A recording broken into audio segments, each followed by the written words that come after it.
Buenas noches tengan todos ustedes. ¿Me escuchan bien? Buenas noches, licenciado, se lo escucha. Muchas gracias. Bueno, la anterior clase nos habíamos concentrado en el tema de las diferencias entre los valores que teníamos a nivel ancestral, cultural y los valores occidentales. Ahora lo que nos compete es ver cómo estos valores pueden ser fundamentados a través de los elementos del análisis de la ética y cómo los podemos utilizar en nuestra vida cotidiana a partir de ciertos elementos que vamos a ir identificando en el transcurso de la clase, pero que vamos a poder aplicar en situaciones también difíciles, tanto hipotéticas como reales. Entonces, les compartiré mi pantalla. Me van a avisar si va pasando la presentación o si se queda en un solo slide. ¿Ya? Entonces, como parte de los elementos del análisis de la ética, lo que pretendemos a través de esta clase es tener herramientas para tomar decisiones tanto morales como conscientes. Entonces, en ese contexto, quiero preguntarles si alguna vez se han quedado despiertos toda la noche preguntándose si habrán hecho lo correcto ante una situación, una toma de decisiones, algún comportamiento que han tenido. ¿Quién me cuenta? ¿Quién me dice?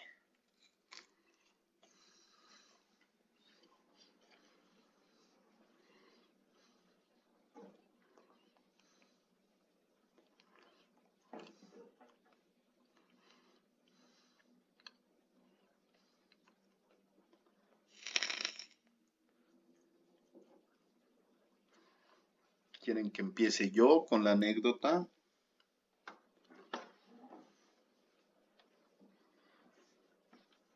¿O ustedes tienen alguna anécdota?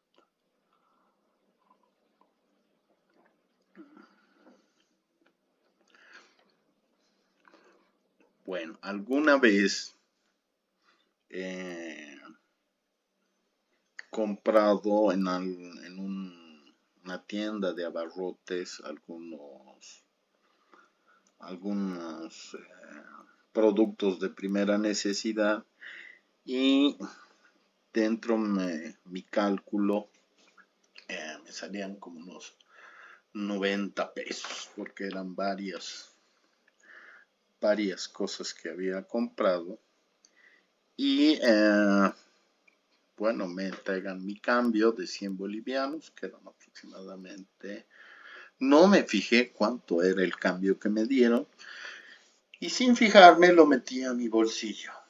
Y luego, bueno, al ya retornar a mi casa, me fijo y no sabía si había mezclado el dinero del cambio con otro dinero que yo tenía, pero me sobraban aproximadamente unos 60 bolivianos. Entonces, ese tipo de circunstancia me puso a dudar y a preocuparme si realmente habría hecho lo correcto o, bueno, estamos hablando de un almacén que se encontraba relativamente lejos, que si debía ir a preguntar si se habían equivocado en el cambio o si yo había mezclado el dinero, pero eso como parte, digamos, de nuestro análisis sobre comportamientos éticos me dejó preocupado. ¿Alguno de ustedes les ha pasado alguna experiencia parecida?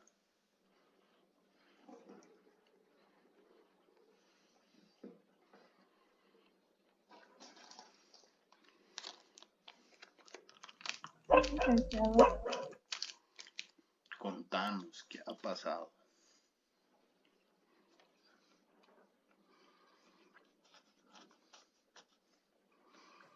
Lo mismo que hago con el cambio de los computadores, a veces luego me faltaba. Ah, era el caso contrario, te han dado mal el cambio y te faltaba. ¿Qué has hecho ante esas circunstancias? No, nada, dice que igual de la misma manera lo he guardado, pero ya estaba lejos también. Pero te ha quedado la duda de que te han entregado menos o te han dado otro producto.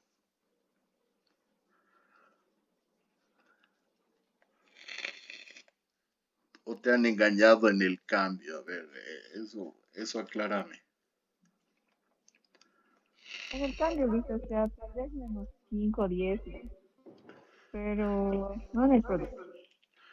Bueno, pero igual, o sea, te quedas con la duda si tienes que volver a tomar transporte y todo para hacer valer tus derechos y demostrar o quejarte que ha habido una mala conducta al darte menos cambio. Y eso es lo que nos pasa generalmente. Es un buen ejemplo el tema del cambio, pero hay otras en las que tenemos que tomar decisiones en nuestra vida cotidiana sobre cómo debemos comportarnos ante ciertas situaciones. Y es en ese contexto que la ética nos puede dar herramientas para analizar estos dilemas, pero además sistematizarlos. Ya habíamos dicho que es la sistematización. ¿Alguien se acuerda?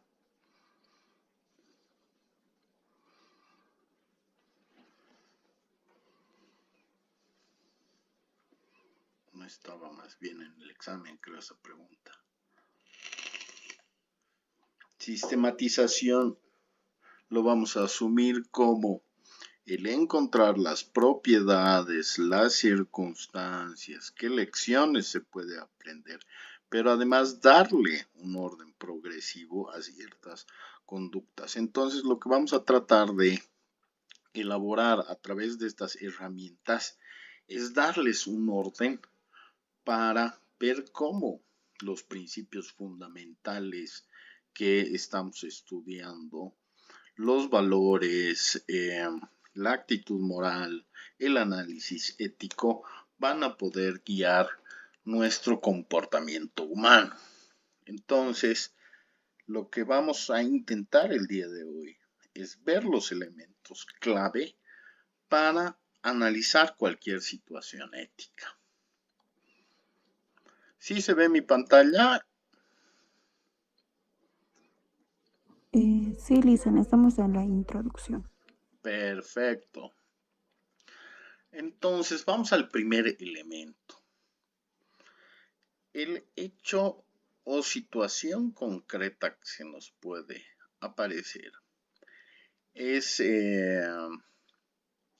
aquí les pongo el ejemplo de que un empleado de supermercado ha encontrado que una madre está escondiendo leche en su mochila, pero es además esta leche para bebés que es más cara.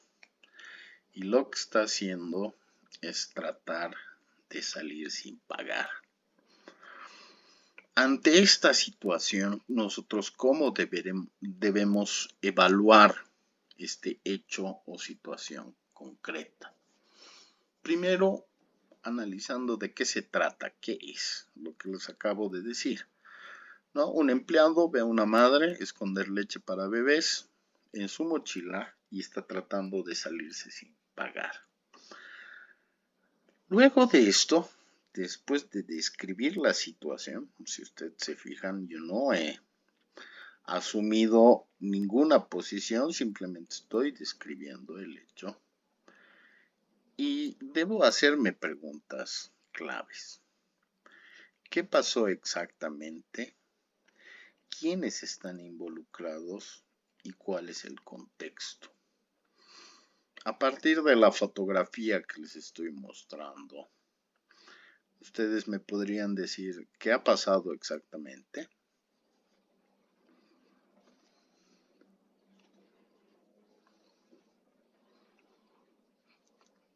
Listen, seguimos en la fotografía, en la introducción, no en la exposición.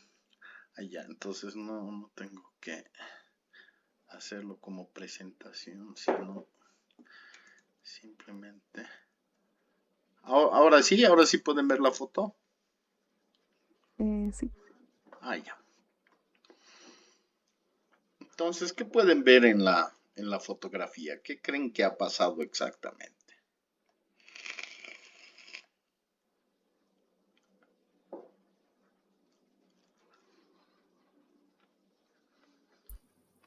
¿Verdad? Dices, en realidad es un robo, pero hay una necesidad, ¿no? Muy interesante, muy interesante. Pero ya que estamos tratando de hacer una evaluación, habría que evitar el juicio de valor. Entonces, cambiarle el nombre de robo a algo que no dé una conclusión.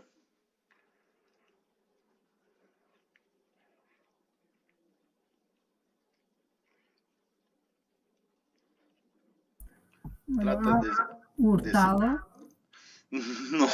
y lo mismo. Bueno, el robo es con violencia, tengo entendido, y el hurto es violencia. Entonces ha levantado Eso, excelente. un Ya. producto y se ha ido sin pagar. Eso es.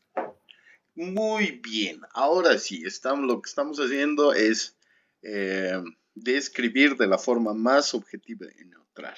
Ahí no sabemos qué ha pasado. Simplemente ha levantado el producto y que en este caso es leche para bebés y se ha salido sin pagar. ¿Quiénes están involucrados en este hecho o situación concreta?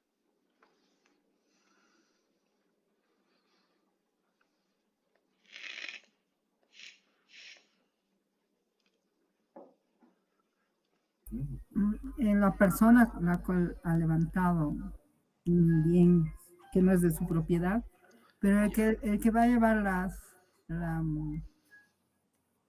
el descuento, etcétera, son los empleados, ¿no? Exactamente, entonces estamos involucrados. Una madre, si vemos en la fotografía también el hijo que está ahí tapado, la cajera, el empleado y el que está vigilando en la cámara, ¿no es cierto? Muy bien. ¿Cuál es el contexto?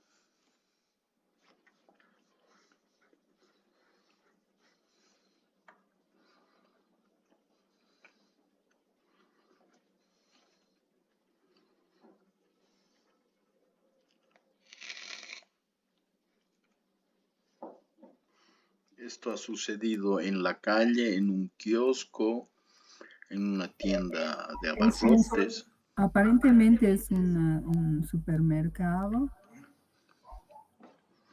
¿no? Y lo ha realizado tal vez yo creo que tenía una necesidad y no tenía el dinero para comprar la leche, ¿no? Muy bien, muy bien, pero el contexto además nos dice que hay cámaras de seguridad, que hay una cajera, que hay otros medios de seguridad como esto que suena cuando no pagas, etcétera, etcétera. Entonces, hay varios involucrados. Estamos describiendo ese contexto entonces. Estos van a ser los elementos de análisis que vamos a incluir desde la ética. Entonces nos vamos a enfocar en entender los aspectos fundamentales que van a subyacer de las acciones. Todavía no estamos haciendo juicios morales, sino nos estamos dedicando a describir las acciones, al dar los personajes involucrados y a dar un contexto. Esto nos va a proporcionar un marco para evaluar qué es lo correcto o qué es lo incorrecto. Entonces, si yo dentro de mi análisis digo, una mujer pobre, necesitada, robó por necesidad, ya estoy haciendo una interpretación. Entonces, inicialmente no puedo hacer esta interpretación antes de tener estas características que acabamos de evaluar. Muy bien, excelente. Entonces, ¿cuáles van a ser los valores que van a entrar en juego? ¿Qué principios éticos son los que se estaría rompiendo o se estaría desobedeciendo en el contexto de esta madre? ¿Cuáles creen que son? Licen, como indica en la diapositiva, lo primero es la honestidad, ¿no? La mamá no está siendo honesta con respecto a las necesidades que ella tiene. Ya. El otro. En realidad yo creo que efectivamente es la honestidad, pero es la honestidad ante los dueños o los empleados del supermercado, ¿no? Excelente. O sea, en realidad aquí está en juego la honestidad de la persona ante una necesidad o también necesidad de solidaridad, ¿no es cierto? O sea, ella lo está haciendo porque realmente necesita, si no, no se arriesgaría a eso. Entonces, aquí están entrando dos valores en conflicto. Soy honesto o denuncio o soy solidario y lo dejo pasar. Pero ya hemos identificado que en el contexto hay medios de seguridad, hay medios de vigilancia y entonces me van a sancionar a mí. Entonces esa mi solidaridad, en caso de hacer una omisión o de no ser honesto y denunciar el caso, no solo me va a caer a mí, sino a un grupo de trabajo en el que todos estamos relacionados. ¿Qué otros valores estarían en conflicto?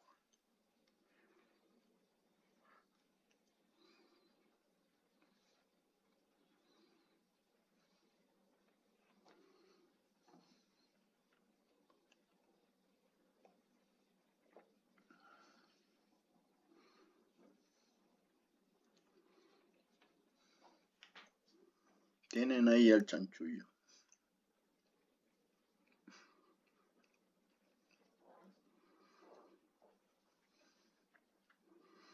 O entonces díganme por qué estarían en conflicto la justicia, en conflicto con la compasión.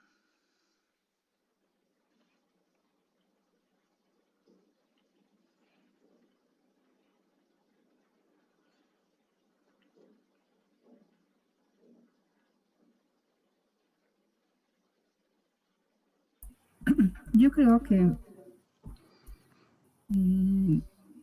lamentablemente el personal, el supermercado y todo va a tener que ir al tema de la justicia. No hay otra, porque hay una evidencia, a no ser que los dueños determinen ser solidarios. Sin embargo, hay ya un incumplimiento. Perfecto. Perfecto. ¿Y cómo definirías la justicia?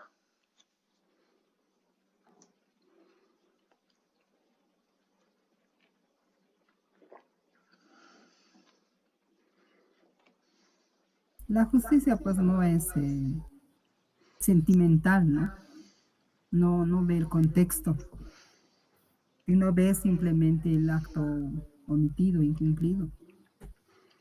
Entonces es dura, ¿no? Excelente. ¿Cómo actuarías de una forma justa ante este caso? Si fuera dueño del supermercado y si fuera la primera vez, conversaría con ella y haría un acto de solidaridad, ¿no? Eso es lo que queremos dentro del contexto contexto. Muy bien, porque la justicia, hemos dicho, es tratar de forma igualitaria a todas las personas sin juzgar su color de piel, sin juzgar su cargo, sin juzgar. Entonces, lo justo inicialmente sería quitarle el producto. Y bueno, como bien dices, hacer una llamada de atención, pero parte de esta justicia también podría ser el aplicar una norma que mantiene el orden social y denunciarla ante las autoridades, es decir, la policía, que la lleven a declarar.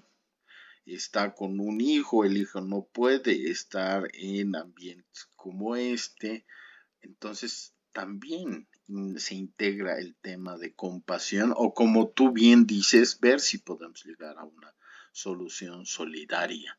Pero entonces ya entran en juego incluso los valores como la libertad y la seguridad. ¿Se acuerdan cuáles eran los 4 principales valores que hemos identificado dentro de nuestra carrera en administración, en finanzas, en contaduría?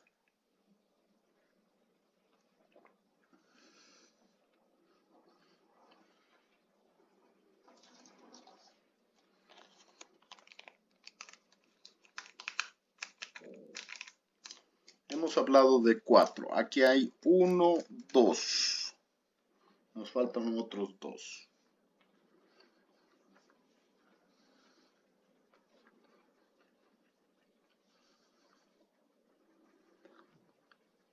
La responsabilidad, creo que dije, o el respeto.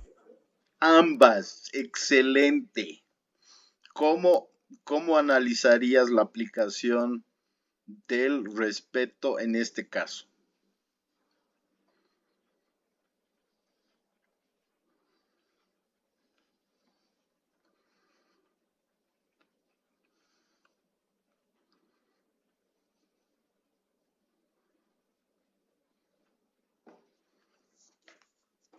¿Está siendo respetuosa la señora al llevarse un producto sin pagar?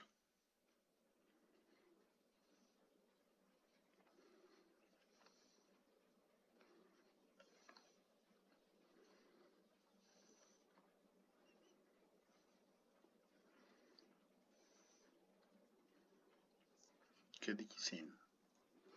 No, sería una falta de respeto, ¿no? Claro, sobre todo al derecho ajeno. Pero yo también debería usar este valor del respeto, respetando la circunstancia o la necesidad de esta persona, y bien, si bien le estoy llamando la atención, respetar su imagen, el tratar de no ponerla en un ambiente de justicia, como les digo, de que la priven de libertad y demás por un error que ha sido a partir de una necesidad. Y el segundo valor que también has dicho, que es el de responsabilidad, ¿cómo estaría siendo afectado aquí?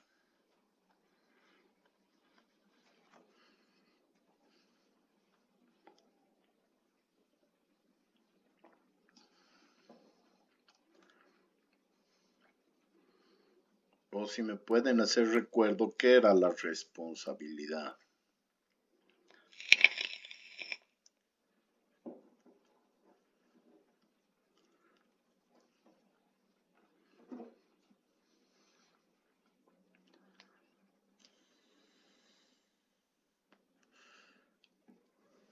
Bueno, dice lo de la responsabilidad es, son los actos que cada uno comete. Entonces, en este caso, la señora que ha hecho, que ha levantado el producto tendría que hacerse responsable sobre sus actos. Muy bien, y nosotros al denunciarla, Bueno, también es una responsabilidad, dice. Exactamente. Aquí se complica más con el tema de la responsabilidad, porque como bien dice la compañera, es el asumir las consecuencias ante nuestros actos. La señora tiene que asumir que ha cometido un error al llevarse algo sin pagar, pero a nosotros también nos va a pasar la responsabilidad de que si llevamos a cabo acciones judiciales, estamos afectando a una persona con necesidades, con hijos y en una situación. Entonces, estos elementos son los que tenemos que empezar a incorporar dentro de nuestro análisis y también involucrar nuestros valores comunes. Entonces, hay principios universales de la ética que nos van a incluir justamente esto que me están diciendo, la justicia, la honestidad, el respeto y la responsabilidad para ser aplicables en la mayoría de nuestras culturas y sociedades. Pero estamos identificando que hay ciertas circunstancias en que estos principios universales entran en conflicto por las características y el contexto en las que estamos haciendo el análisis ético. El tercer elemento es la incorporación de los agentes morales. ¿Qué son los agentes morales? Son justamente lo que ustedes han identificado como las personas involucradas y cuál es su nivel de decisiones o su capacidad de actuar frente a un conflicto que desde el punto de vista ético va a analizar si es correcto o no correcto en cuanto a las decisiones que vamos a tomar. Y la compañera, por ejemplo, nos decía, como parte de este análisis, ¿quién va a tomar la decisión? Si va a ser el dueño, va a tener que ser un tipo de actitud. Si va a ser un empleado, un dependiente, va a tener que ser otra la forma de toma de decisiones. ¿Y quién es el que tiene la información suficiente? Y si vamos a actuar de una forma libre o bajo presión. Entonces, analicemos qué agentes están involucrados. Hemos dicho que son la madre, el empleado, el dueño y la misma sociedad. Si lo analizamos desde el valor de la responsabilidad, la madre ha hecho una elección, pero tenemos que pensar en, ¿habrá tenido otras opciones? En ese mismo contexto, si es el empleado el que ha observado la actitud, ¿qué debería hacer desde el punto de vista de ustedes?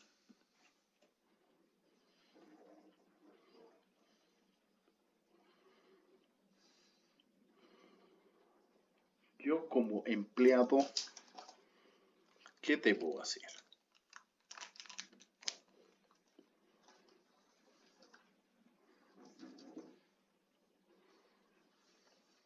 Cumplir con las normas y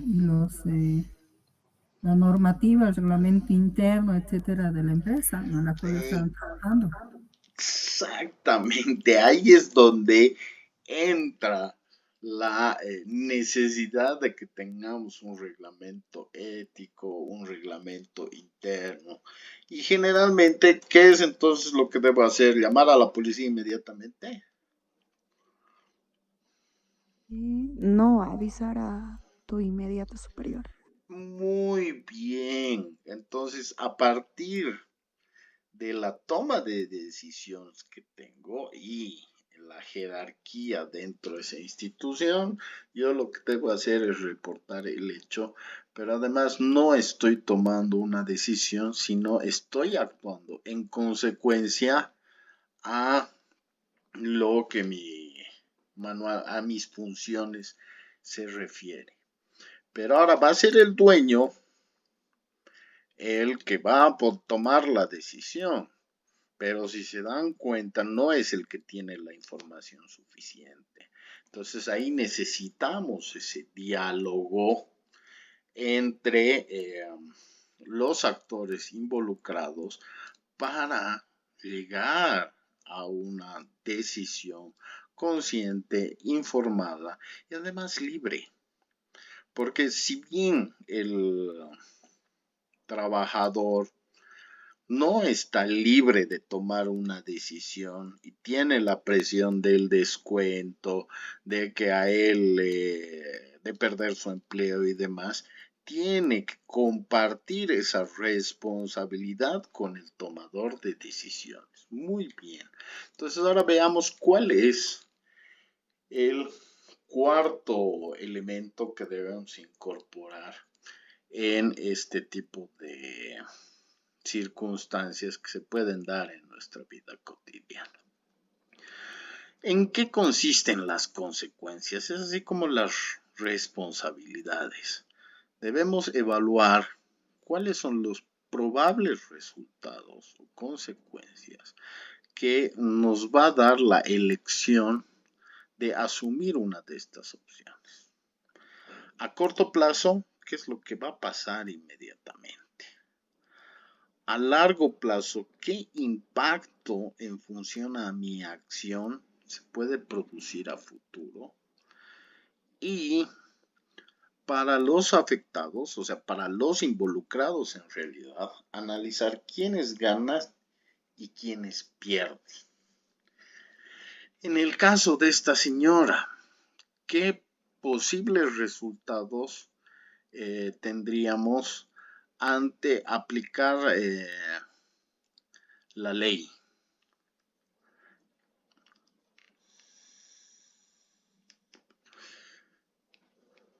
Avisar a la policía.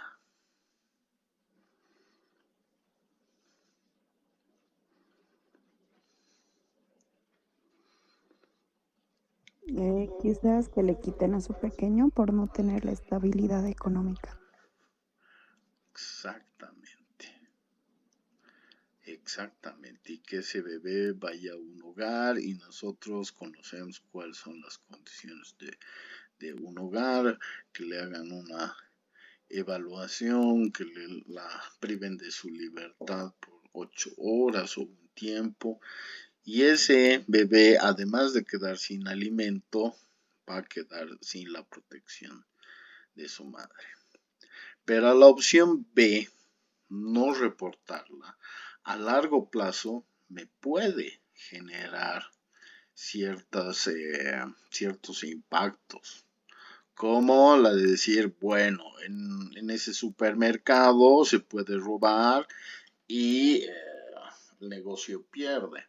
Entonces, lo interesante del análisis que ustedes han hecho es que han buscado una nueva alternativa, no simplemente se han ido por una opción A o una opción B, sino han visto la posibilidad de primero informar al dueño para compartir la responsabilidad y dar alternativas como la llamada de atención, si merece el caso el ser solidarios y tratar de ayudarla y no generar, digamos, el tema de la privación de su libertad de una forma tajante porque la ley se aplica y punto, sino hay circunstancias o atenuantes que tenemos que tomar en cuenta a partir de los elementos que hemos ido viendo. Ahora, quiero que me pongan mucha atención. Ustedes están viajando desde la ciudad de La Paz hacia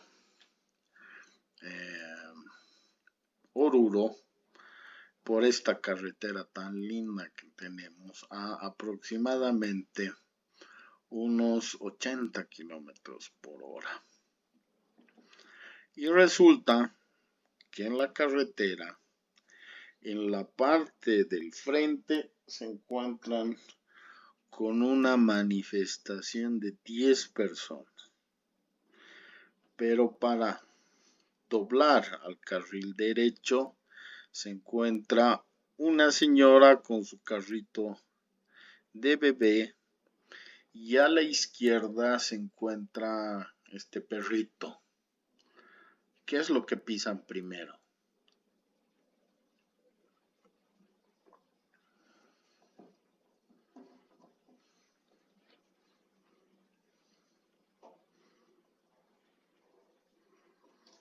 Tienen que tomar una decisión y además están manejando, es una decisión rápida.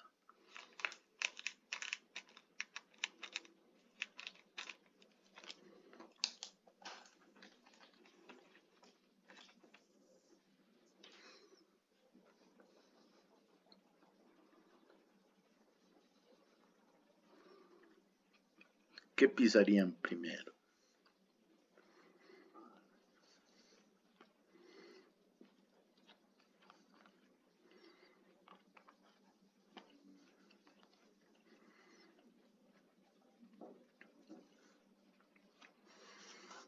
Me encanta que se estén tomando su tiempo porque están viendo varias opciones. Pero ¿qué me dirían?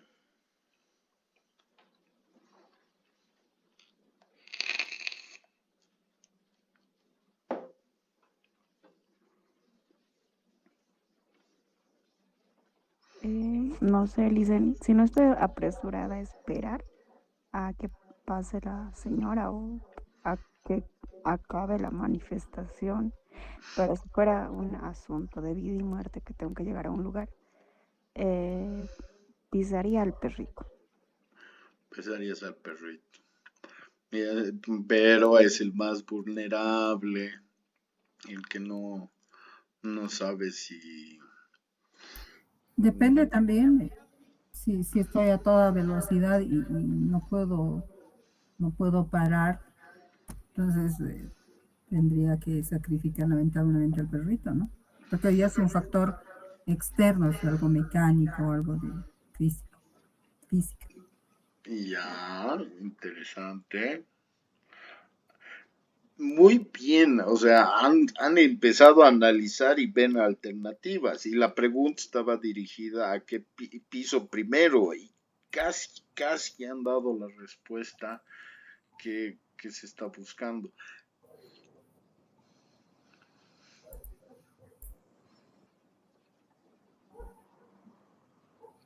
Lo saco de la incertidumbre. El ejercicio es justamente ese. Cuando te dicen qué pisas primero, es algo que ustedes ya habían identificado, ¿no? Lo primero que debo pisar es el freno, porque yo estoy aplicando el tema del respeto, de la honestidad, de la responsabilidad y de la justicia. Todas esas vidas tienen un respeto. Entonces, muy bien, han visto si no había problemas mecánicos, han dicho 80% es todavía una velocidad prudente para esperar y que pase la manifestación o ver la niña. Entonces, ese es el beneficio de incorporar los elementos de análisis de la ética dentro de nuestra toma de decisión. Evitar tomar decisiones impulsivas, ayudar a entender el dilema desde varias perspectivas, lo han hecho muy bien, y promover la coherencia entre la forma en que pensamos, decidimos y hacemos. Es decir, caminar lo que promulgamos, ¿no? Lo que aconsejamos, lo que decimos, tratar de caminarlo en nuestra vida. Y estas circunstancias también nos van a ocurrir en la vida real, como por ejemplo decidir si tenemos que denunciar eh, una falta laboral de un compañero, el ver si un jefe está haciendo un uso excesivo de poder o está tratando de sacar un beneficio propio en función a tratar de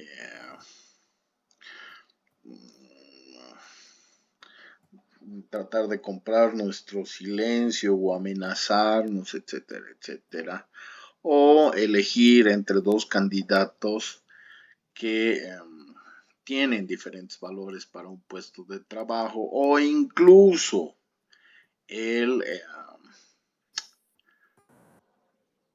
asignar una licitación a partir de si conozco o no al proveedor y saltarme algunos de los protocolos que tengo dentro de la institución.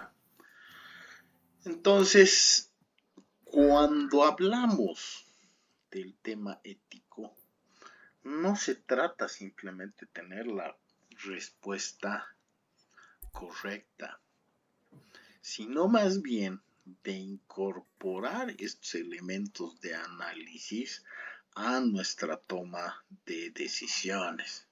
Es decir, tener el valor de cuestionarnos si nuestras acciones de forma responsable, qué tipo de consecuencias van a tener, y si al final mi decisión es la de tratar de construir una sociedad mejor o un mundo más justo. Pero ahora aquí lo quiero centrarme y reforzar. Es que estos 4 elementos no se tratan de un mapa, no se trata de cómo voy a llegar, sino más bien son una brújula. ¿Por qué esa diferenciación? Porque lo que pretendemos es guiar hacia una reflexión y una decisión final en que también se involucre siempre nuestra característica humana y personal frente a posibles conflictos que podamos identificar y al contexto en el que me encuentre el momento que tenga que tomar la decisión. Entonces, ante esta misma característica, la pregunta es la siguiente. Ustedes son directores ya de una empresa y deben despedir a 100 personas para poder salvar a la compañía.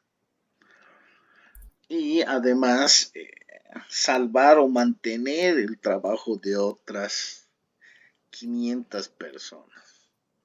¿Cómo usarían estos 4 elementos para tomar una decisión?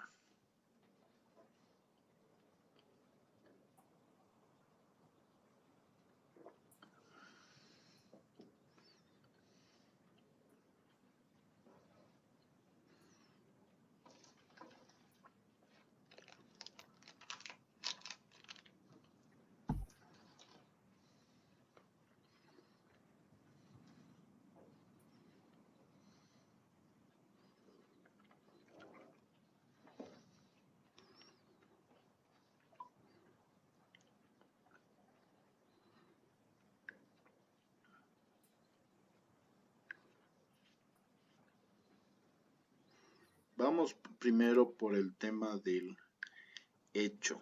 ¿A qué se refiere el tema del hecho? O la otra es, ¿quieren que hagamos ahora grupos y lo hagamos tipo tarea, o prefieren irme que todos seamos un solo grupo y vayamos realizando la actividad? ¿Qué dicen?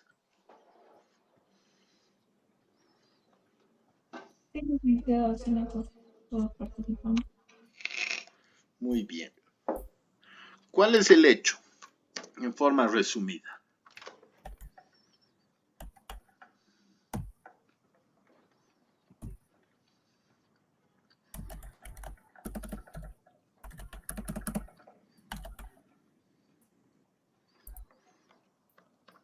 Debo sacrificar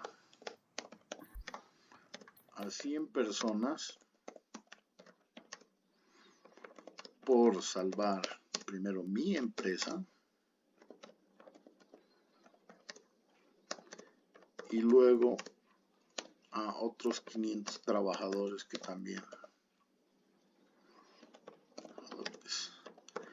que dependen de mí.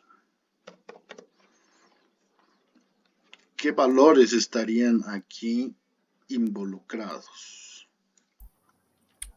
La honestidad, Muy bien. el respeto, Honestidad. el respeto,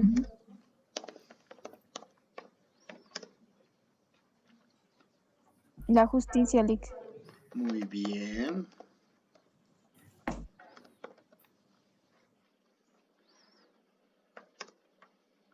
La responsabilidad. Muy bien.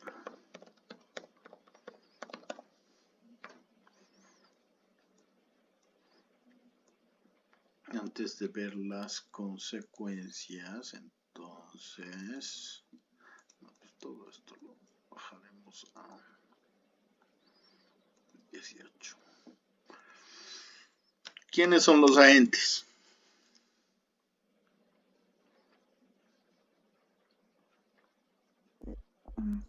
Toda la empresa, todos los cargos que van a ser repetidos.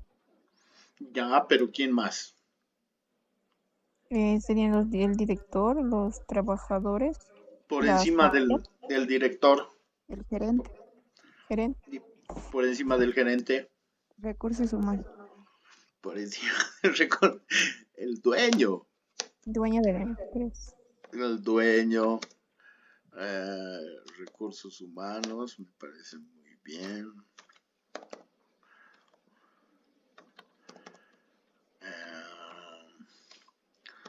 Los trabajadores,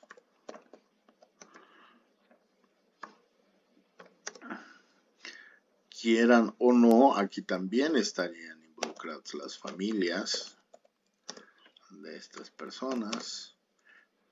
Mis proveedores estarían involucrados.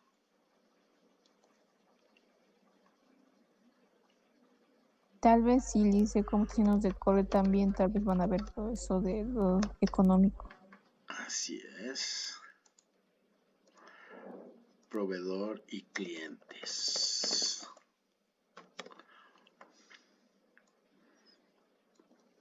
Excelente. ¿Alguien más que me esté olvidando?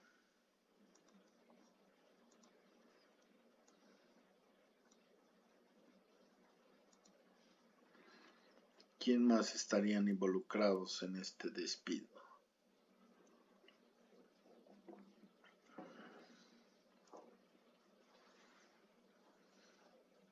el Ministerio de Trabajo.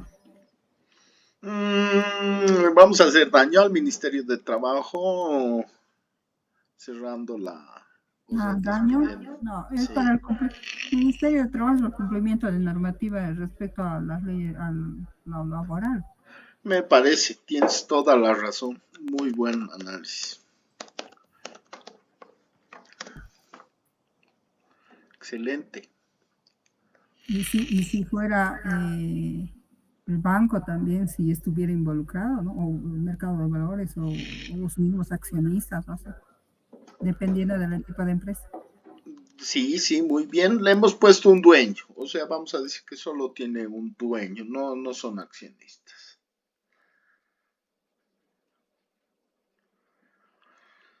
Vamos con el dueño. El banco tendría que ver si tiene un préstamo, por ejemplo, si solo es un dueño y tiene un préstamo como microempresa. Ya, me parece.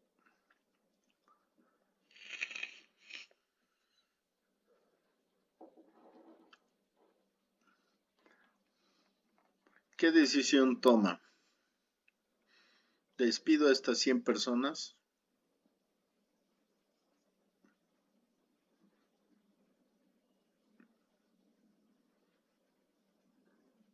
Si la necesidad y el análisis económico financiero arroja que sí, para poder mantener la empresa o para cerrarlas, sí voy a tener que hacer. Ahora, tengo que ver si voy a poder cubrir con los beneficios sociales de los trabajadores.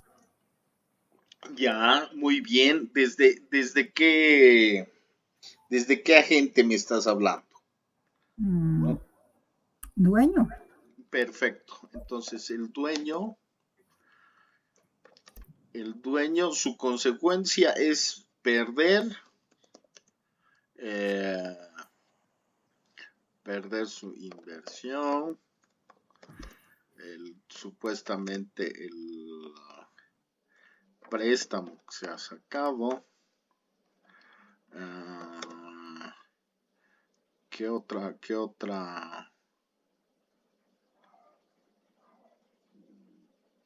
Y lo que me has dicho, que estaría en que ahí sí es parte del análisis, pero sería contradictorio, no contradictorio, sino parte, beneficios sociales. Muy bien. Entonces, desde el dueño, podríamos decir que la toma de decisión está en función a si despedir a estos trabajadores. Préstamo, y aquí donde estamos, pago de beneficios sociales, vamos a ponerle pago de caracteres, acá es pago de beneficios sociales. Muy bien. Desde recursos humanos, ¿cuáles son las consecuencias?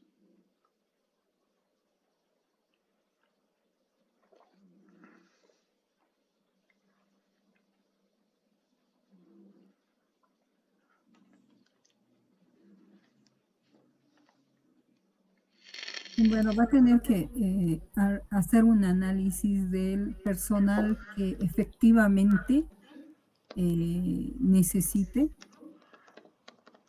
para poder seguir trabajando o esté vigente la empresa.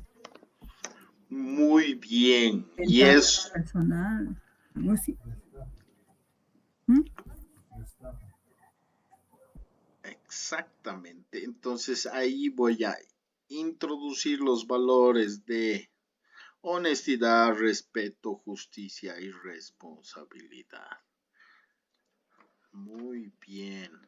Desde los trabajadores y sus familias.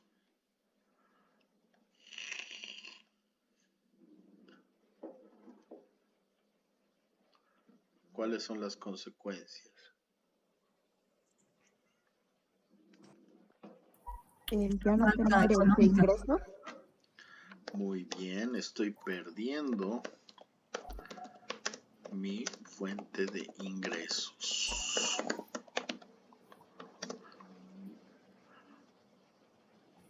Desde el proveedor y el cliente es, bueno, en caso de no despedirlos, estoy perdiendo la posibilidad de hacer transacciones con él, y del cliente de beneficiarme del producto o servicio que me esté entregando.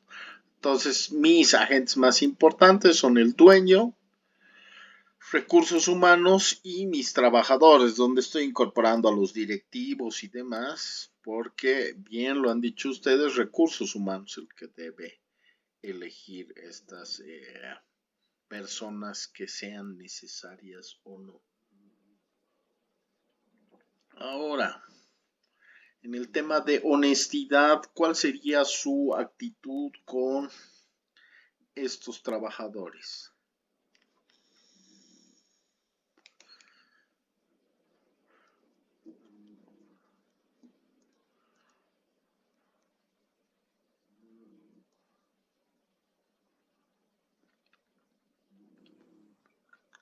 Que el de recursos humanos les comunique las razones de la decisión de por qué lo están tomando de recorte. Perfecto.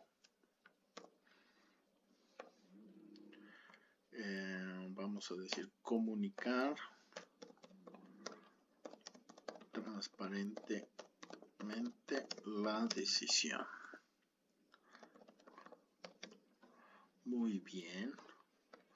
Algo que ha dicho la compañera que también hay que incorporar en recursos humanos para ser respetuoso, justo, responsable y honesto también.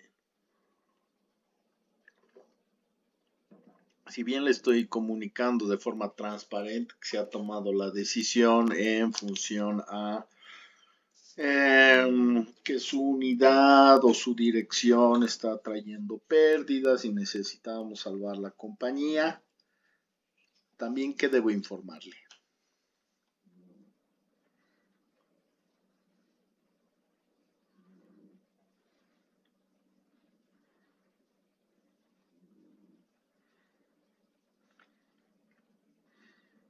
Que tengo una carga y una responsabilidad con ese trabajador. ¿En qué se traduce esa mi carga y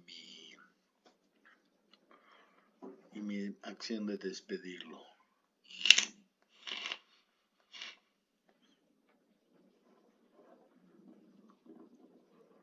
No es solo te despido, sino tengo que cumplir con algo después del despido.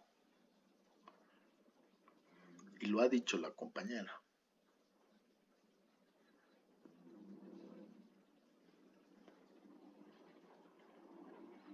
Con su liquidación. Muy bien. Entonces tienes que también informar como recursos humanos que hay una remuneración por su liquidación, años de servicio, pero me entienden, ¿no es cierto? Si fuera el caso bono de despido, si fuera el caso el de decirle no te estamos despidiendo, sino estamos adelantando tu jubilación, pero así como lo estoy despidiendo, también es mi deber, o sea, es mi obligación el informarle sobre cuáles son sus derechos en función a las consecuencias de este despido. Y como trabajador, ¿cómo debería yo responder ante este despido?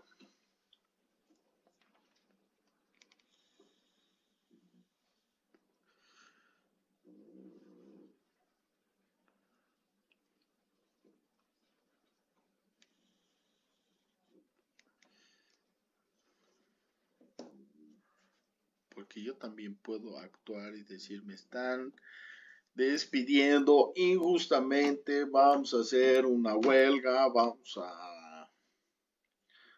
a bloquear el ingreso, Por eso, licenciado, por eso ponía también el Ministerio de Trabajo, ¿no? Porque se constituye como una especie de mediador o árbitro entre el empleador y el trabajador. Perfecto. Entonces, viendo la situación, cuál es la situación seguramente económica, financiera, que no tiene sostenibilidad financiera, al conocer esto, el trabajador va a tener que tomar cierta decisión. En algunos casos se ha dado que no han podido pagar beneficios sociales y han hecho un plan de pagos a través de un acuerdo ante el ministerio. Segundo, en otros casos, los mismos trabajadores han hecho un convenio para realizar la producción, trabajar, ¿no? Esperando un poco que se les pague de acuerdo al rendimiento que tengan. Algún caso ha habido así. Después, esas dos variables específicamente se han manejado y en el caso de cerrar la empresa se hacen juicios, ¿no? Juicios laborales de apropiación de los activos de la empresa. Excelente, nos estamos yendo al extremo, pero supuestamente la actitud tanto del dueño como recursos humanos y los responsables es de evaluar este despido a partir de una posición ética en la que estamos haciendo el análisis de los elementos, incluso les estamos informando que ellos tienen su remuneración por los años de servicio, por su finiquito, su antigüedad, ¿cuál es el otro? Cuando su jubilación. Nos estamos yendo por cómo deberíamos actuar en todos estos ámbitos. Entonces, ¿cuál sería una buena posición como trabajador frente a este tipo de decisiones? Justamente lo que has dicho, lo primero sería pedir la información y la justificación de por qué se está tomando esa decisión. Después,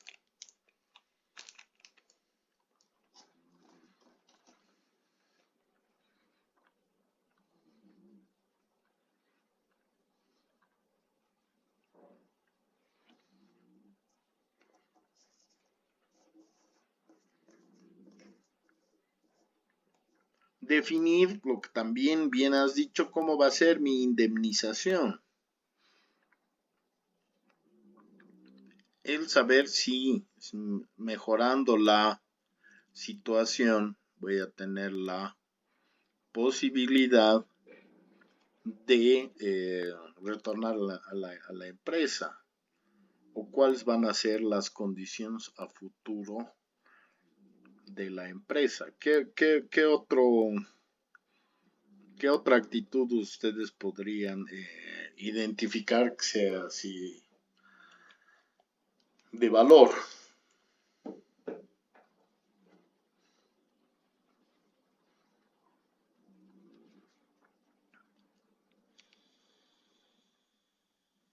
Que nos den una carta de recomendación.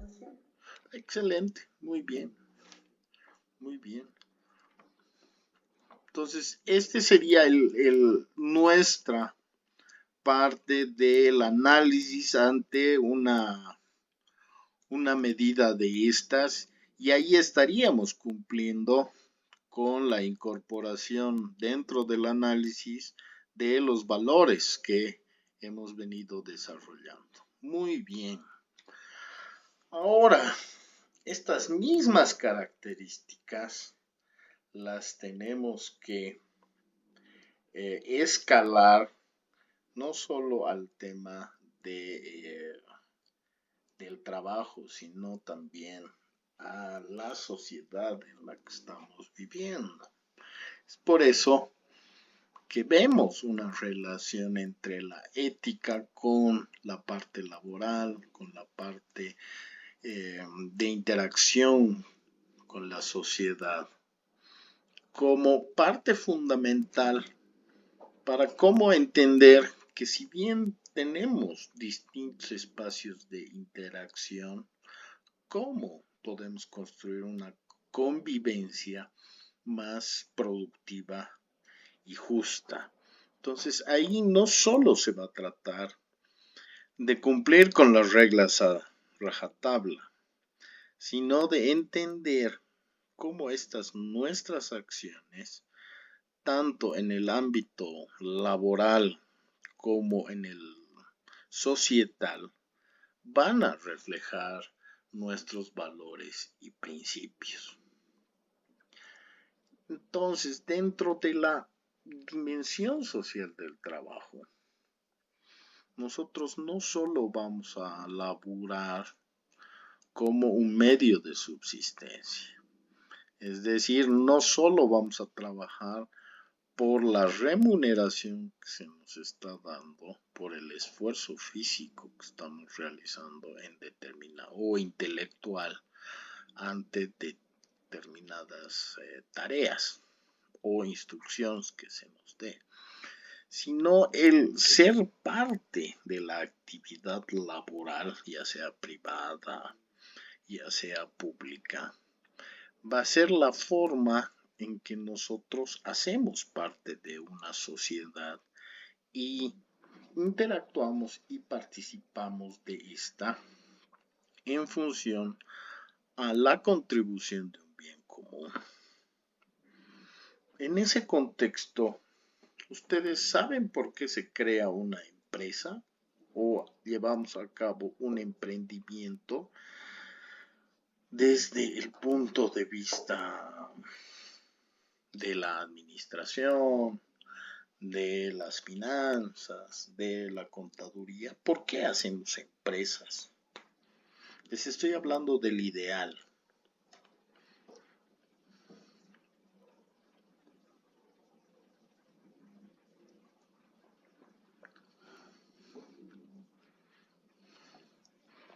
¿Por qué creamos fábricas? ¿Por qué creamos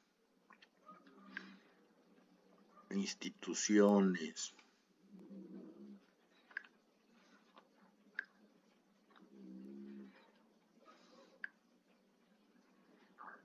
¿Por qué creamos un negocio?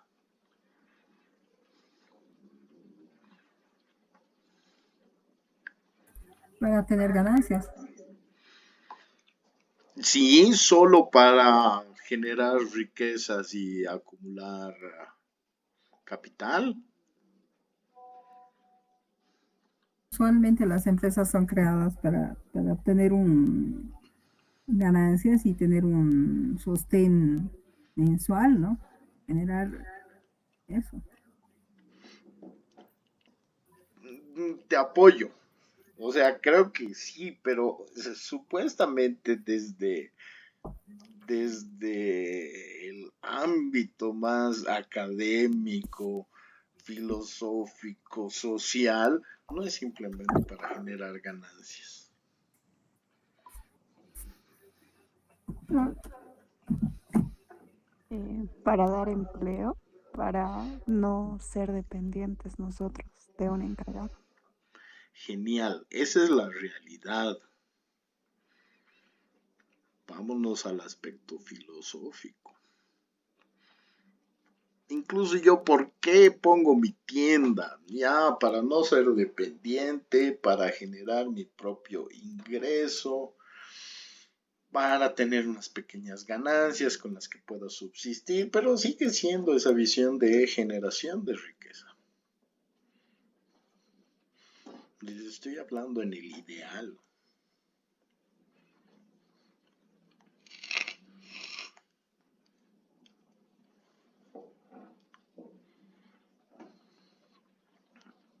aplicar lo que uno ha estudiado, ¿no?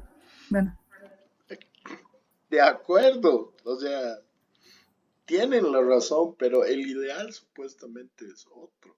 ¿Por qué están estudiando administración? ¿Por qué están estudiando finanzas? ¿Por qué están estudiando contaduría?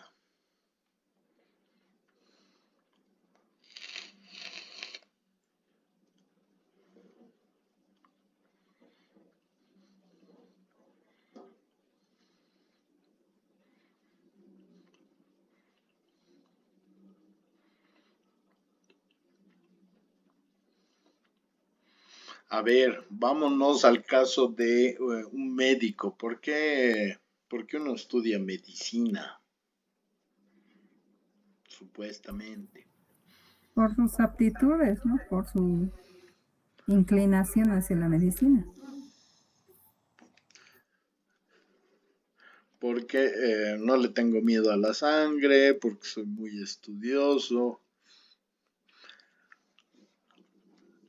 Desde el punto de vista de nuestros valores y principios, pero supuestamente no.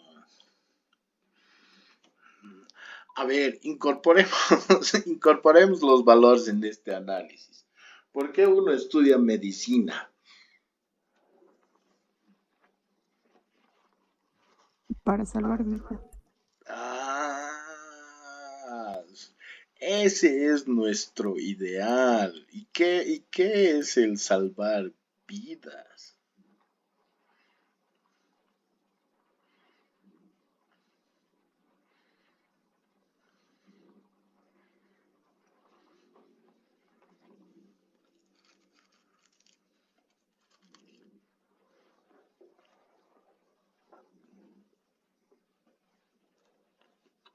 ¿A quién estoy beneficiando, salvándole la vida? A los pacientes. A los pacientes, que un conjunto de pacientes que sufren de problemas, eh, que tienen dolor y demás, es la sociedad. Entonces, incluso nosotros, en el ideal filosófico y demás, y esta es posible pregunta de examen, ¿no? Cuando ustedes les pregunten en diferentes ámbitos, nosotros hacemos empresa o una tienda, un emprendimiento o lo que se me ocurra en función a negocio para satisfacer las necesidades de la gente. Entonces, partimos de ese principio en el cual no somos indiferentes a la generación de ingresos, a la obtención de ganancias, al crear empleo, al innovar, aprovechar oportunidades del mercado, pero supuestamente, o sea, nuestro principal objetivo es el cubrir con las necesidades o demandas de la población que no está siendo atendida. Entonces, a partir de eso es que recién nos tenemos que ocupar del tema de generar ganancias y demás. Ahora, esto, visto si quieren desde un punto de vista del marketing y demás, es el insight, el entender a la población que vas a atender en función a sus necesidades y que otras personas no les brindan. Pero pasa lo mismo con el tema de la medicina, o sea, no simplemente es porque tienes la posibilidad de tener un trabajo seguro, el de generar ganancias a partir del estudio que has hecho y cómo lo estás implementando, sino es de salvar vidas o el de vigilar, proteger la salud de la población en función a su estado de bienestar o vivir bien. Bajo esas mismas características, entonces, ¿por qué uno estudia para ser policía?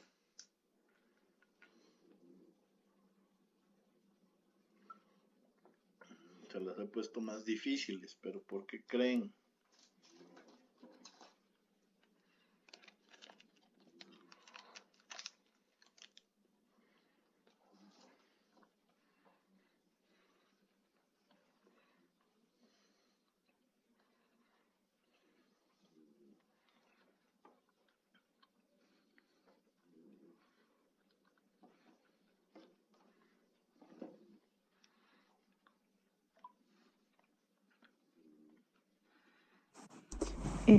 Para tener un trabajo seguro, dicen, porque no creo que sea para salvaguardar vidas o ayudarlos, porque es a lo contrario. En la realidad sí, pero a lo que ellos les enseñan o los valores que la profesión te da es justamente en proteger a la ciudadanía, es el hacer respetar la ley. Entonces sí, nos estamos yendo a la realidad, pero como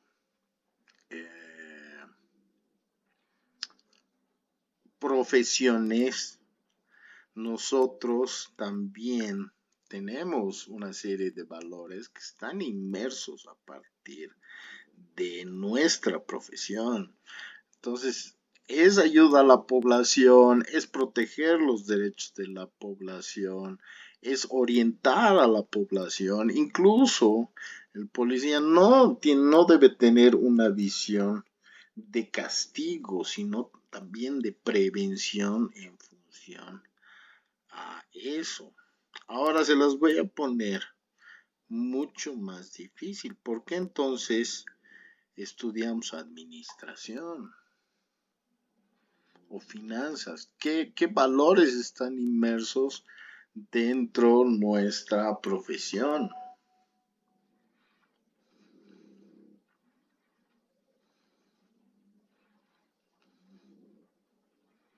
La responsabilidad. Muy bien, muy bien. ¿La responsabilidad de qué?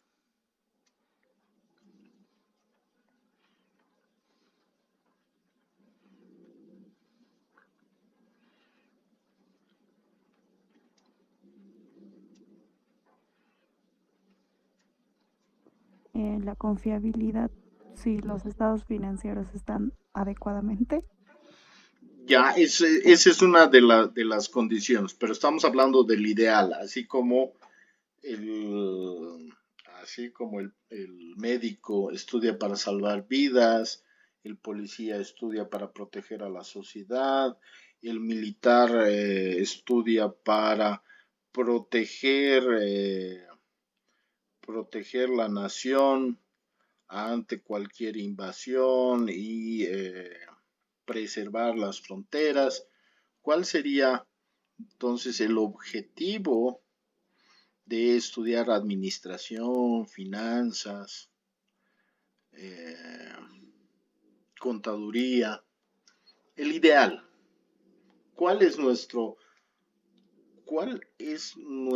compromiso o participación dentro de la sociedad?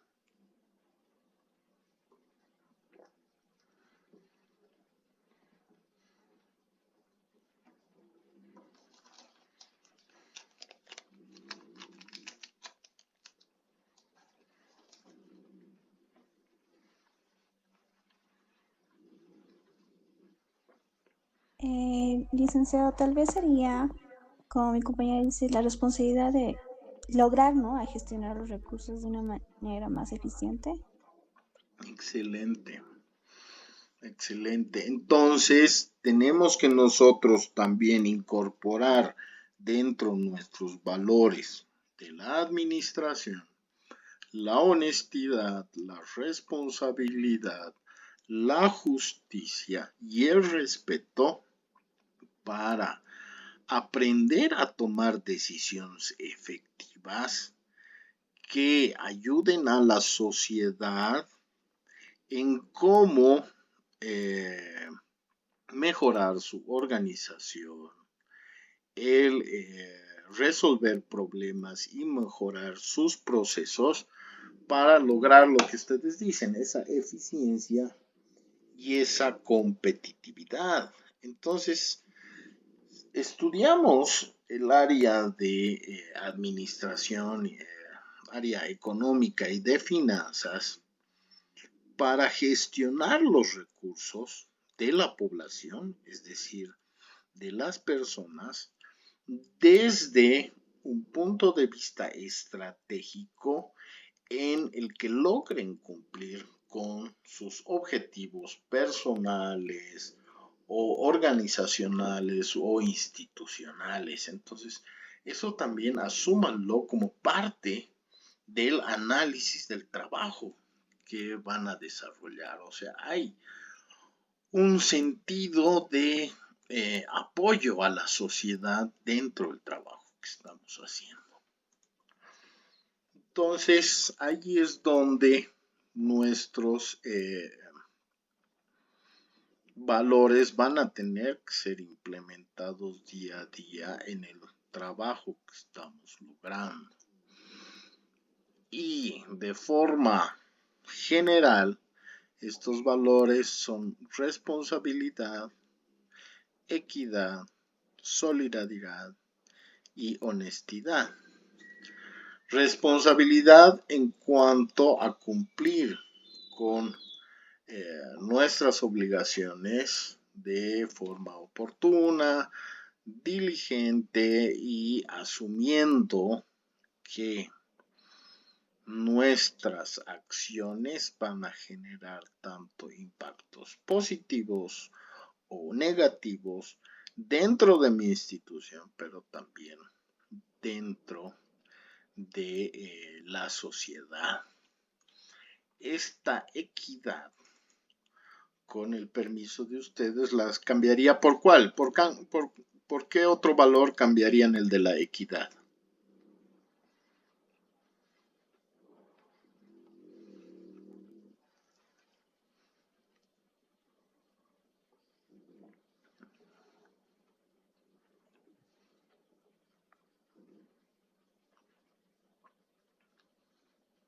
Justicia. Excelente, muy bien. Que es tratar de la misma forma a nuestro contexto social, sin importar si se trata de nuestros compañeros, empleados, clientes, su jerarquía dentro del entorno laboral, su color de piel, sus estudios, etcétera, etcétera. Muy bien, justicia. Honestidad, rechazando prácticas corruptas o engañosas, o siendo transparente en las actividades que se están realizando. ¿Y cuál nos faltaría aquí?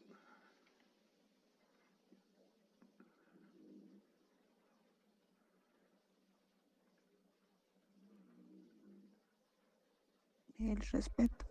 Muy bien. El respeto, que estaría enmarcado también dentro de la solidaridad, demostrando que tenemos una actitud positiva ante la población, no solo en el entorno laboral, también en el social. ¿Hasta ahí alguna pregunta? ¿Estamos bien con las etapas y los valores éticos? Sí. Muy bien. Entonces, en las actuales circunstancias, se nos están generando desafíos éticos en nuestra actividad laboral. Las principales van a ser que a partir de la tecnología, uso de la tecnología, se están empezando a dar procesos de desempleo. Entonces, lo que tenemos que empezar a discutir es cómo vamos a asegurar la dignidad y ese respeto por las personas que están empezando a ser reemplazadas por máquinas o por incluso la implementación de inteligencia artificial. Luego está el tema de la explotación laboral. ¿Por qué nuestros salarios están cada vez siendo mal remunerados, siendo injustos, y nuestras jornadas son extenuantes en función a que si no respondes hay como 2 o 3 personas queriendo acceder al mismo cargo o empleo? O la explotación laboral que se da a partir de las maquilas, o en el Brasil, en la misma Argentina, y no sé si en Bolivia, ustedes me dirán. Y el otro es la discriminación por género, por edad, por origen étnico o condición social. ¿Consideran ustedes que estos desafíos los estamos viviendo como país en la actualidad?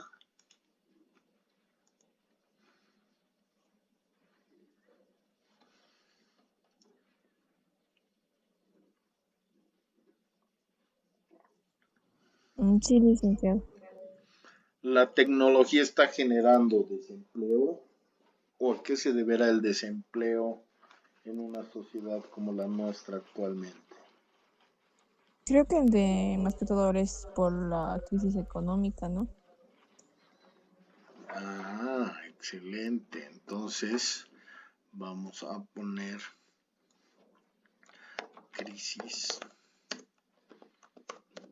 económica y desempleo. ¿Tú crees que si aumentaran el flujo económico y generación de dinero habría más empleo? En el sector privado sí, licenciado, porque varias empresas privadas han cesado desde que ha pasado esto lo del dólar y todo eso de la inflación. Han cesado varias, incluso microempresas han llegado a cesar y ha habido varios despidos. Muy bien, entonces le pondremos además y falta de apoyo estatal.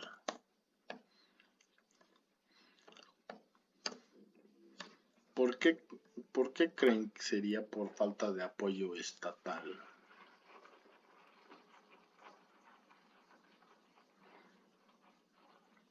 Porque no existen políticas claras para que los trabajadores se queden en su fuente laboral, digamos, y vulneran los derechos más que con esta crisis, ¿no? Los empleadores. Exactamente. Y quieran o no, hemos entrado dentro del mercado en una competencia, no sé si justa, habría que evaluar a partir de los valores que estamos definiendo, pero en que tu emprendimiento puede ser afectado por un emprendimiento estatal. Si yo veo la necesidad de mejorar la producción de algo, a ver, muy fácil, de papas fritas, el Estado también me está empezando a hacer competencia con sus propias fábricas. ¿O qué creen ustedes? O a lo mejor estoy equivocado, quiero escuchar su opinión.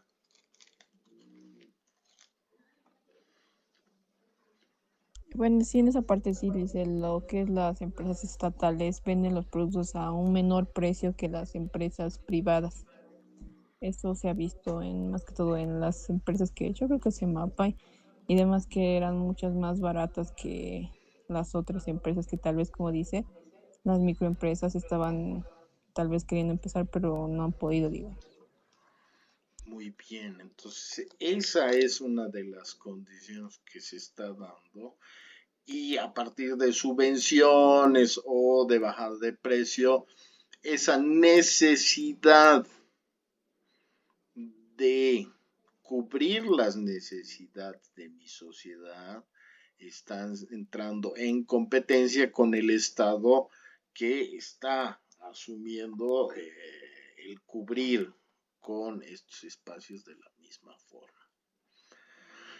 Producto de eso también es que ante una crisis económica los salarios empiezan a ser injustos y las jornadas extenuantes. Pero aquí hay también debemos hacer un análisis en el que no solo debemos hablar de salarios injustos. Si yo tengo mi emprendimiento o tengo mi medio de producción, ¿ustedes creen que puedo también ejercer una explotación laboral? Yo soy el gerente propietario de mi propio emprendimiento. O tengo mi taxi y ese es mi medio de producción para la entrega de un servicio, ¿creen que también sufro de explotación laboral?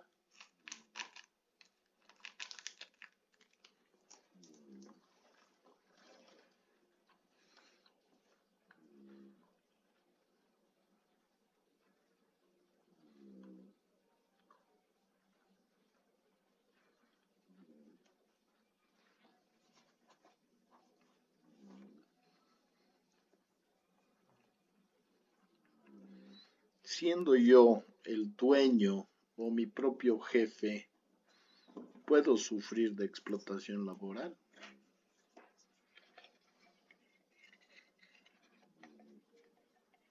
Sí, licenciado. Excelente. ¿Cómo? ¿Me puedes dar un ejemplo? Las horas que trabajan, a veces es fines de semana, horas fuera de, digamos, el horario laboral establecido en las empresas, cuando son emprendedores y demás, a veces hasta la noche o a madrugada.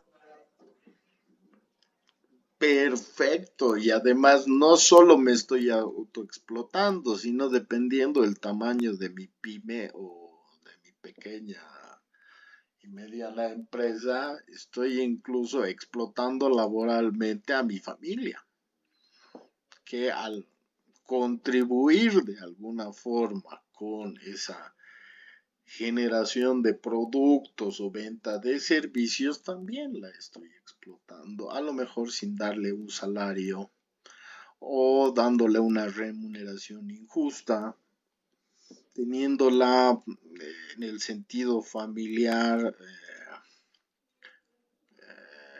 no sé cómo decirles, o sea, que tengan la necesidad de, al hacer un emprendimiento familiar, también entrar en jornadas extenuantes, ¿no? Como en los talleres de ropa o en las tiendas que tienen que abrir hasta más tarde. ¿Un taxista tendrá explotación laboral?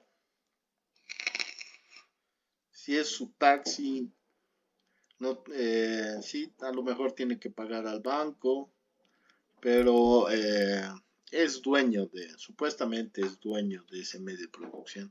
¿Ustedes creen que se explota laboralmente también? Si tiene deudas, sí, es una explotación indirecta, ¿no? Exactamente. Yo siendo mi propio jefe también puedo incurrir en el tema de la explotación laboral y entonces 24 o trato de no respetar esas mis jornadas justas y demás. Muy bien. Y en el tema de discriminación, ¿creen que en nuestro contexto haya una discriminación por género, por edad, por origen étnico o condición social? Sí, hay los taxistas, por ejemplo, ¿no? Hay mujeres taxistas, hay mujeres minibuseras, truferas. Cuando la ven raro, ¿no? O la insultan, muy bien, excelente, hay eso. Y habrá también una discriminación por condición social o agrupación política.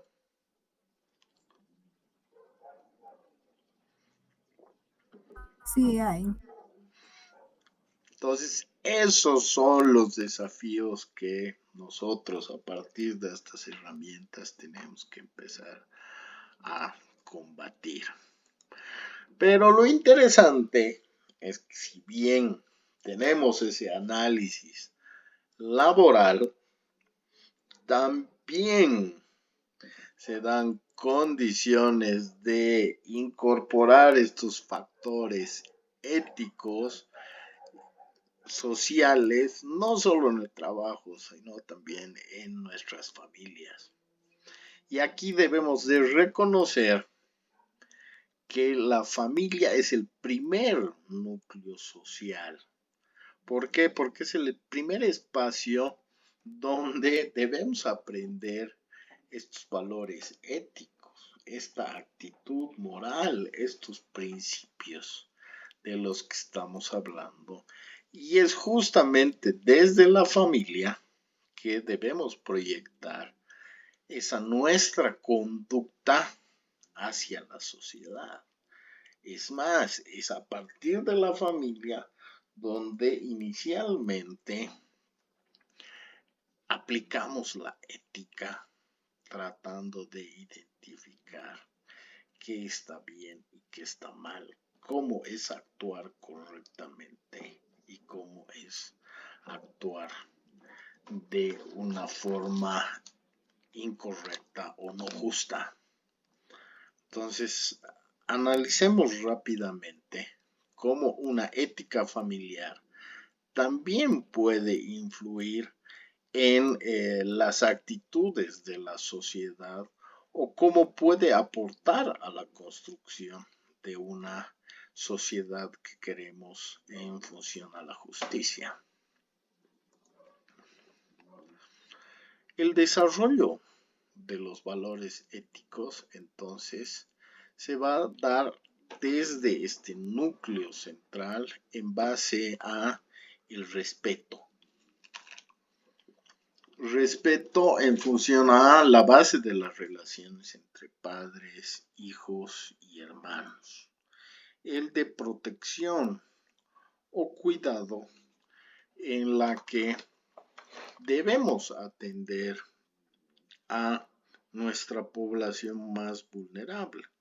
Desde el punto de vista familiar, a nuestros niños, a nuestros ancianos y a nuestros enfermos. Y por ende, hay una corresponsabilidad en la distribución justa de tareas domésticas y roles.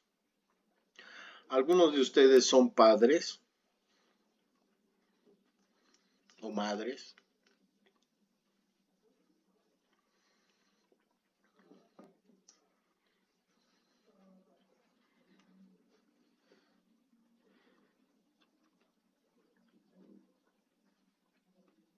¿No tienen hijos todavía?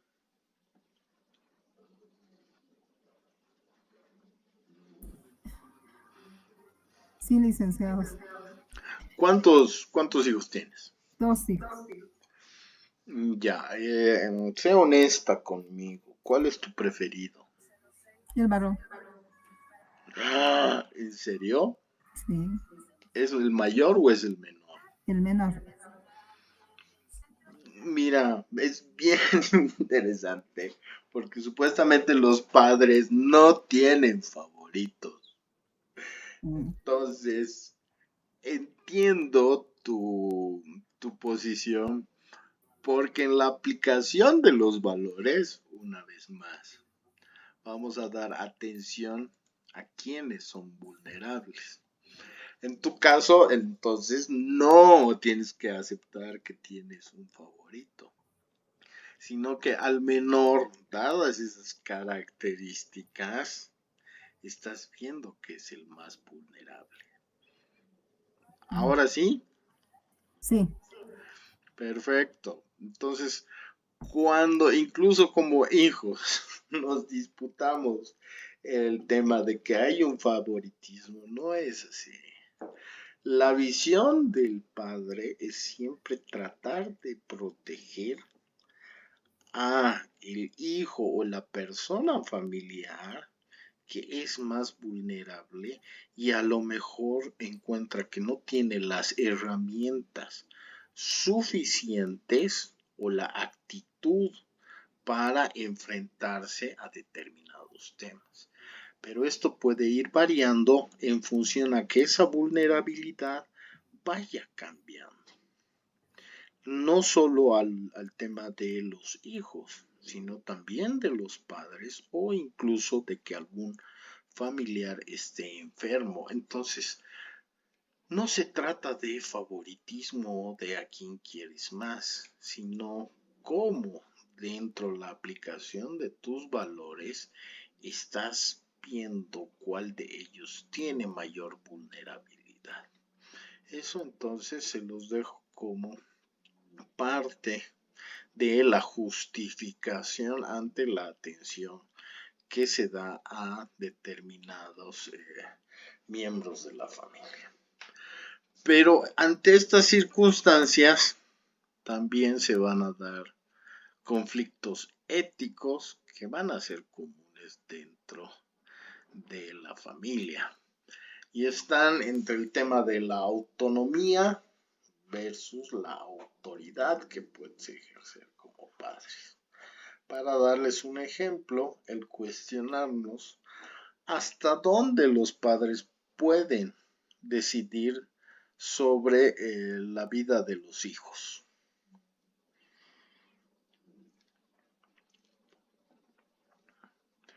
Ante esta circunstancia, ¿ustedes qué me dirían? ¿Hasta dónde como padres pueden decidir qué tienen que hacer o cómo deben vivir su vida sus hijos? En mi caso, Licen, perdón, en el caso a mí siempre me dieron a entender hasta que yo me independice. El día que yo me independicé es ya cuando mis papás dijeron, ok, bueno, ya saliste del nido y ya puedes hacer lo que quieras. ¿A qué edad te has independizado? Yo a mis 21 años. Entonces ese es uno de los primeros parámetros, el ser mayor de edad. Perdón, alguien más quería comentar. y cuando se sale profesional, usualmente, ¿no? Que generalmente también está relacionado con el tema de la edad. ¿No? Uno ya es profesional a sus 21 años, 22, entonces ese sería el límite en el que yo puedo asumir esta decisión de cómo van a vivir mis hijos. Pero bien, también se incorpora el tema, ¿qué pasa si ya son mayores de edad?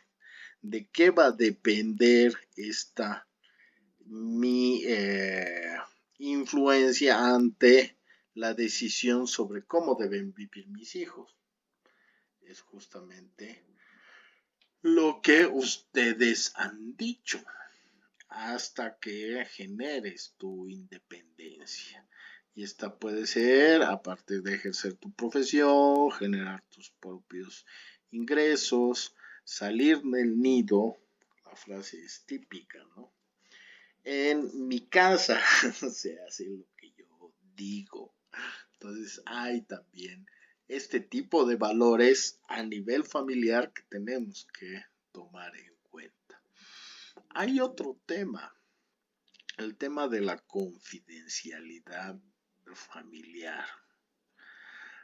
El guardar un secreto o exponer a alguien solo porque eres el padre de familia y no estás tomando en cuenta que puedes a lo mejor no dañar en el sentido estricto de la palabra, pero sí generar una molestia ante esa convivencia familiar, ¿no es cierto?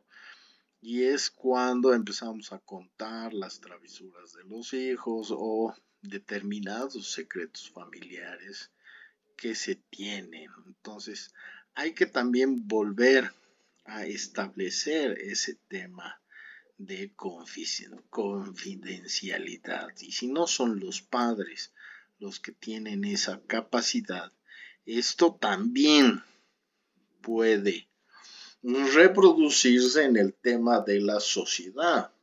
¿Por qué? Porque al verte vulnerable o ver que estás no siendo ciudadano con esa mayoría de edad, el poder divulgar todo lo que le cuentas, y esto puede traspasar a el psicólogo, que ya ahí viendo un tema laboral no lo debería hacer, pero dado que ve la vulnerabilidad puede cometer ese error, o si quieren en términos religiosos, donde al tú darle la posibilidad de acompañamiento, de pedir consejo y demás, le revelas secretos que incluso están penados revelar por la misma iglesia, y el cura, viendo que es una persona vulnerable, los podría contar. Luego está el tema de las herencias y la equidad en el horizonte de visibilidad de cómo vas a distribuir de forma justa no solo el tema de los bienes, sino también de las responsabilidades. Y aquí también tenemos que incorporar el tema de los valores familiares, además del respeto, la honestidad, la justicia y la responsabilidad. Generalmente se los dan al hijo mayor, pero esto como después puede ir variando, ¿cierto? Por eso es que decimos que desde la ética familiar vamos a poder trascender a una ética social, donde una familia que practique la honestidad, que practique la justicia, que practique el respeto, que practique la responsabilidad, probablemente, porque no siempre es el caso, pero es a lo que se quiere ir o conseguir al final, es de criar ciudadanos más honestos y con valores ya establecidos, ¿cierto? Ejemplo, el de no es bueno mentir. Y una vez que llaman por teléfono o tocan el timbre, les pides que diga que no estás, ¿verdad? A eso nos estamos refiriendo con el tema de llevar también a cabo de forma coherente estos valores de la ética dentro de lo familiar. Entonces, también tenemos una ética que, como les decía, que debe ser profesional. Y aquí está enmarcado ya nos hemos adelantado un poco con lo de los médicos, los policías, pero como profesión también tenemos una necesidad de formar valores en función a nuestra profesión. Es decir, tener en el ejercicio de nuestra profesión un compromiso con la sociedad. Por eso es que les preguntaba cuál es el objetivo de crear empresa o de estudiar determinada carrera, porque nuestra profesión trae consigo también un conjunto de principios y normas que van a ejercer que van a ser de vital importancia en el ejercicio de nuestra profesión. En el tema de los médicos será pues el juramento hipocrático, que es primero no dañar, luego proteger la vida. En el tema de los abogados, de los psicólogos, el secreto profesional. En el tema de los contadores, ¿cuál será el principal principio que debemos llevar a cabo?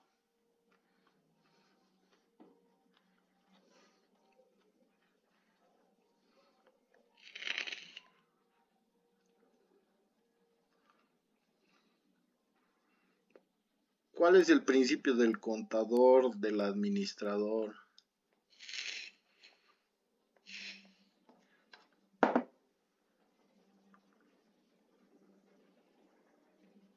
El ser críticos. Interesante. Antes que eso, antes de ser críticos.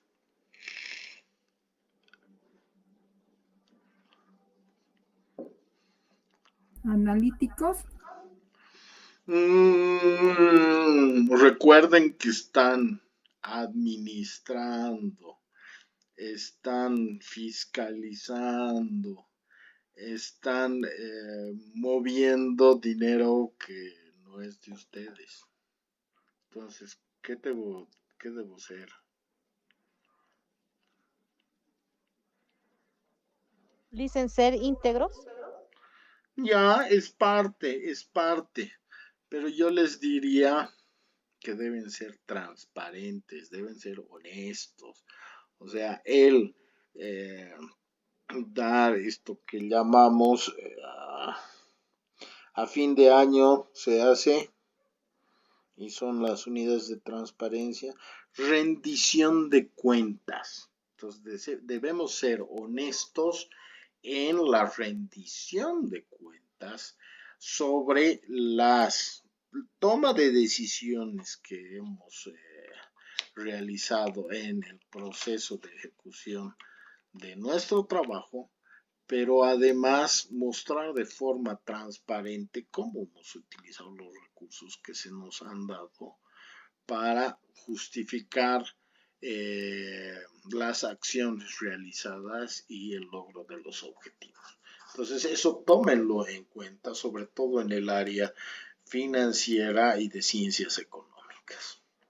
Pero además, de forma general, como profesiones, lo que tenemos que hacer es ser íntegros, ser competentes, tener una responsabilidad social en el que usemos estos conocimientos que estamos aprendiendo para el bien común.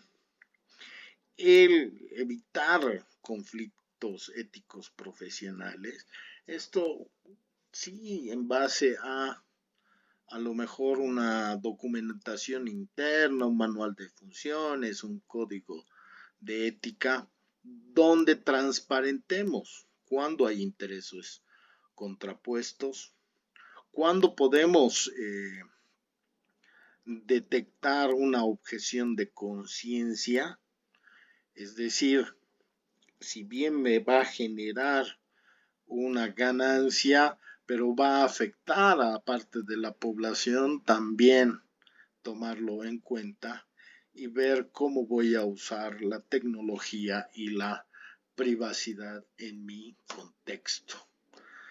Aquí les echo un pequeño chanchullo que después lo podemos ir utilizando para el tema de las evaluaciones o los exámenes, pero van a tener esta presentación en la plataforma y vamos a poder seguir desarrollando estos aspectos a partir del ámbito de nuestra relación con la sociedad y los valores clave. Son las 9. ¿Está bien si llegamos hasta aquí? Sí, por favor. Muy bien, les agradezco mucho su participación. Nos vemos el día lunes. Muchas gracias. Buenas noches. Buenas noches. Hasta luego, Buenas Liken. noches. Buenas noches, licenciado. Hasta Buenas luego. noches. Buenas noches. Hasta luego, que estén bien. Chao, chao.